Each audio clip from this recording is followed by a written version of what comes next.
Current affairs. हाल ही में Asian weightlifting championship 2026 में भारत ने कितने पदक अपने नाम किए हैं? ए 4, बी 6, सी 8, डी 10।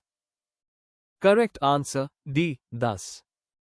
एशियाई भारोत्तोलन चैंपियनशिप AWC 2026 का आयोजन 11 से 17 मई 2026 तक गुजरात के गांधीनगर स्थित महात्मा मंदिर कन्वेंशन एंड एग्जीबिशन सेंटर में किया गया। इस प्रतियोगिता में भारत ने 10 पदक जीते, जिनमें 1 रजत और 9 कांस्य पदक शामिल थे। वहीं चीन 41 पदकों, 21 स्वर्ण, 12 रजत, 8 कांस्य के साथ पदक तालिका में शीर्ष पर रहा।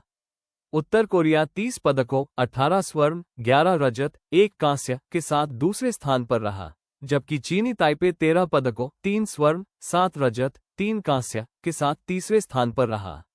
AWC 2026 का आयोजन भारतीय भारोत्तोलन महासंघ IWLE द्वारा एशियाई भारोत्तोलन महासंघ और अंतर्राष्ट्रीय भारोत्तोलन महासंघ IWE के नियमों के तहत किया गया। वर्ष 2026 का यह आयोजन पुरुषों की प्रतियोगिता का 54वां और महिलाओं की प्रतियोगिता का 35वां संस्करण था। निम्नलिखित में से किस केंद्रीय मंत्री ने coffee of Nagaland mission launch किया है? A Amit Shah, B Jyotiraditya Scindia, C Amit Shah, D Shivraj Singh Chouhan. Correct answer B Jyotiraditya Scindia. केंद्रीय मंत्री ज्योतिरादित्य सिंधिया ने नागालैंड के कॉफी क्षेत्र को बढ़ावा देने के लिए 175 करोड़ रुपये की कॉफी ऑफ नागालैंड मिशन की शुरुआत की है। इस महत्वाकांक्षी पहल का उद्देश्य पूर्वोत्तर राज्य को घरेलू और वैश्विक बाजार में मजबूत उपस्थिति के साथ प्रीमियम स्पेशलिटी कॉफी के केंद्र में बदलना है। हाल ही में भारत की पहली आई और डिजिटल संचालित फिजिकल बैंक शाखा किस शहर में शुरू की गई है? A Shimla, B Hyderabad, C Guwahati, D Jaipur. Correct answer C Guwahati.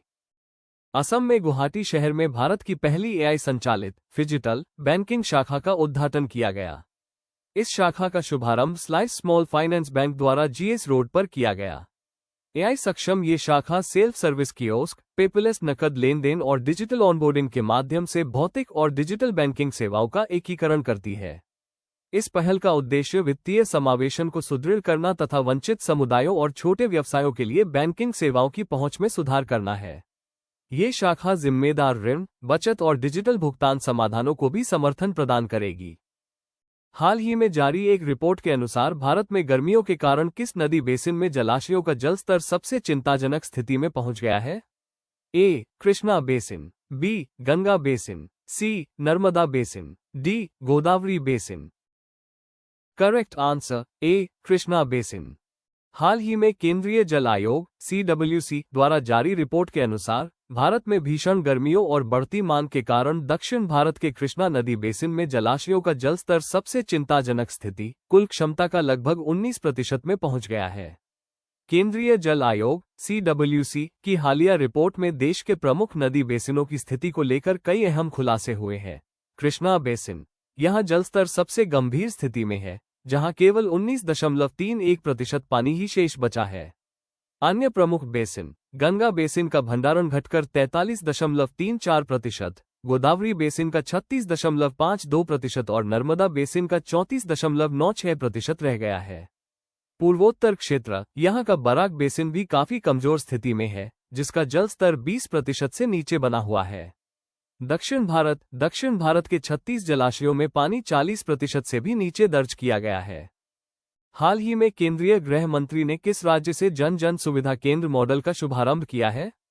A Bihar, B Uttar Pradesh, C Chhattisgarh, D Madhya Pradesh. Correct answer C Chhattisgarh. केंद्रीय गृह मंत्री अमित शाह ने छत्तीसगढ़ राज्य के बस्तर जिले के नेतानार गांव से जन जन सुविधा केंद्र सेवा डेरा मॉडल का शुभारंभ किया है।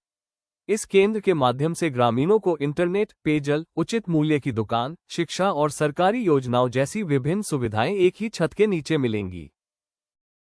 हाल ही में ई-स्पोर्ट्स वर्ल्ड कप 2026 में स्थान सुरक्षित करने वाले पहले भारतीय ग्रैंडमास्टर कौन बन गए हैं? A D Gukesh, B Nihal Sarin, C Praggnanandhaa, D Arvind Chithambaram. Correct answer D Arvind Chithambaram. Esports world cup EWC 2026 शतरंज प्रतियोगिता के लिए क्वालिफाई करने वाले पहले भारतीय ग्रैंडमास्टर अरविंद चिदम्बरम बन गए हैं। उन्होंने ड्रीम हैक अटलांटा में आयोजित रोड टू ईडब्ल्यूसी क्वालिफायर जीतकर मुख्य स्पर्धा में ये स्थान सुरक्षित किया है। अरविंद के अलावा अन्य भारतीय ग्रैंडमास्टर जैसे निहाल सरीन और प्रनेश एम भी इस प्रतिष्ठित ईडब्ल्यूसी 2026 प्रतियोगिता के लिए क्वालिफाई करने की दौड़ में शामिल है। हाल ही में विश्व चाय दिवस कब मनाया गया है? ए. 21 मई, बी. 20 मई, सी. 19 मई, डी. 18 मई। Correct answer A. 21 मई। अंतर्राष्ट्रीय चाय दिवस हर साल 21 मई को मनाया जाता है। ये दिन चाय श्रमिकों की सुरक्षित कामकाजी परिस्थितियों, निष्पक्ष व्यापार और चाय के उत्पादन में सुधार के लिए एक स्थायी वातावरण के बारे में जागरूकता पैदा करने के लिए जाना जाता है। पहला अंतर्राष्ट्रीय चाय दिवस 2005 में दिल्ली, भारत में आयोजित किया गया था। हाल ही में एशियाई खेल 2026 कहां आयोजित किए जाएंगे?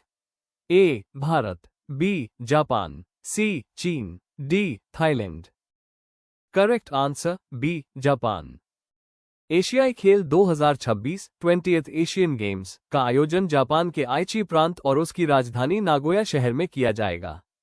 इन खेलों का आयोजन 19 सितंबर से 4 अक्टूबर 2026 तक किया जाना निर्धारित है। शुभंकर, मैस्कॉट, होनोन, ऑनहॉन, आदर्श वाक्य, mascot slogan, imagine one Asia, imagine one Asia. हाल ही में शराब में मौजूद अल्कोहल की मात्रा के आधार पर टैक्स लगाने वाला भारत का पहला राज्य कौन बना है?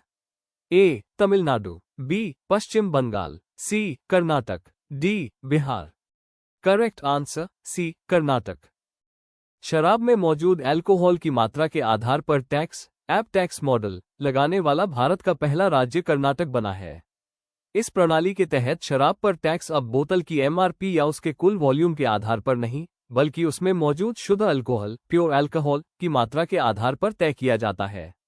इस बदलाव का मुख्य उद्देश्य शराब की कीमतों को अधिक तर्कसंगत और पारदर्शी बनाना है। हाल ही में यूनाइटेड किंगडम के एल्स्ट्री और बोरहमवुड में सबसे कम उम्र के भारतीय मूल के मेयर बनकर किसने इतिहास रचा है?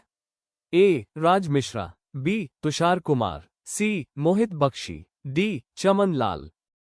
Correct answer B. Tushar Kumar. भारतीय मूल के 23 वर्षीय युवा नेता तुषार कुमार ने यूनाइटेड किंगडम के एल्स्ट्री और बोरहमवुड में मेयर बनकर इतिहास रच दिया है।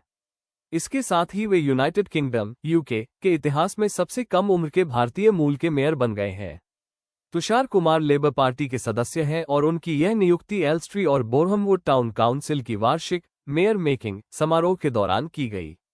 मूल रूप से हरियाणा के रहने वाले तुषार किंग्स कॉलेज लंदन से राजनीति विज्ञान के स्नातक हैं और उन्होंने महज 20 वर्ष की उम्र में अपना राजनीतिक सफर शुरू किया था। Thank you for watching, like, share and subscribe my channel Shanti ज्ञान।